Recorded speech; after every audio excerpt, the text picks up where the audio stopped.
तो आप जी, बहुत महत्वपूर्ण बिंदु उठाए हैं आपने वैसे।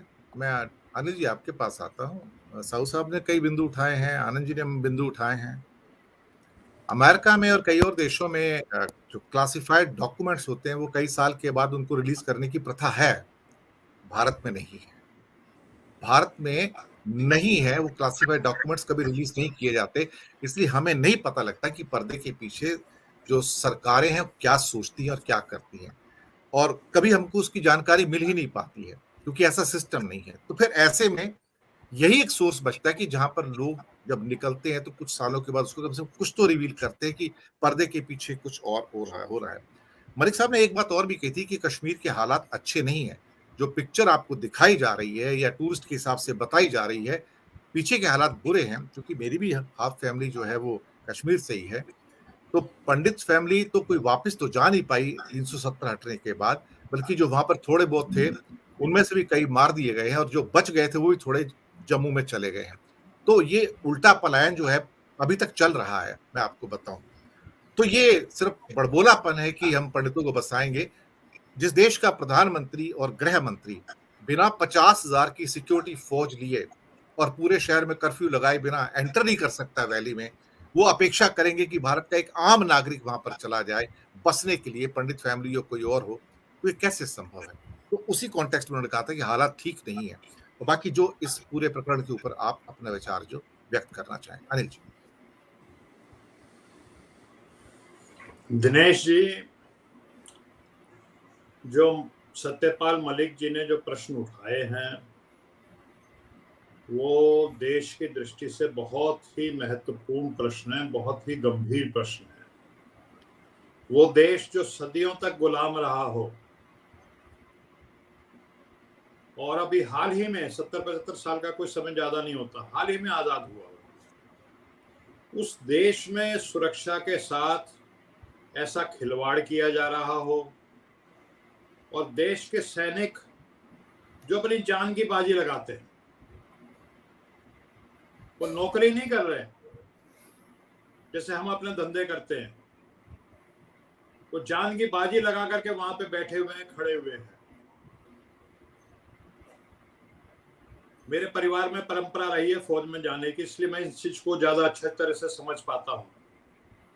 26,000 जवान शहीद हो गए आजाद हिंद फौज में, लड़ते लड़ते सर्वोच्च बलिदान दिया, देश को आजाद कराया, लेकिन लड़ते लड़ते शहीद हुए थे। ये जो पुलवामा में 40 जवान शहीद हुए, इन पे भी मुझे गर्व है, उतना ही नाज है। ये भी भारत माता के सपूत थे जो अपनी माँ को लिए अपने शहीद हो गए, अपनी जानों का जामे शहादत पी करके इन्होंने अपनी जानों का नजराना दिया। लेकिन जो दुख है, जो अफसोस है, वो इस बात का है कि ये लड़ते लड़ते शहीद नहीं हुए। ये बस में बैठे हुए जा रहे थे और आतंकियों के हमले ने इनके चीथड़े उड़ा दिए। सेकेंड वर्ल्ड वॉर में जनरल हुए, जनरल पैटर्न, तो कहते हैं कि 2% लड़ाई में शहीद हो जाएंगे, 98% ही बचेंगे, 2% शहीद हो जाएंगे। शहीद होने की जरूरत पड़े तो अपनी जान की बाजी लगा के लड़ो, जान की परवाह मत करो। लेकिन you don't win war by being a martyr, you win war by killing those bastards जो टेररिस्ट हैं, जो पाकिस्तानी घुसपैठिए हैं। 2 पैसे के जो नेता, जो बेईमान और गद्दार टाइप के नेता, सफेद कपड़े पहन के, विदेशी काला चश्मा लगा करके हवाई जहाजों में घूमते हैं, उनके लिए हवाई जहाज उपलब्ध है।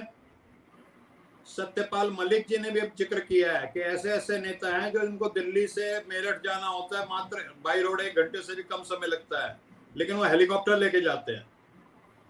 और वो जवान जो जान की बाजी लगाए हुए हैं, उनके लिए आप 4-5 एयरक्राफ्ट नहीं मुहैया करा सकते? अपनी सेना को क्या मैसेज दे रहे हैं आप? फिर जो 10-12 लिंक रोड आ रहे हैं, उसमें आप एक जिप्सी नहीं खड़ी कर सकते कि कोई बाहर से इंट्रूजन ना हो? बहुत ही गंभीर मुद्दे जो है मलिक साहब ने उठाए हैं, और वो मलिक साहब मेरा एक मित्र हैं जो इनके साथ पढ़े थे मेरठ यूनिवर्सिटी में, कभी इस यूनिवर्सिटी के ये प्रेसिडेंट हुआ करते थे यूनियन के, छात्र यूनियन के।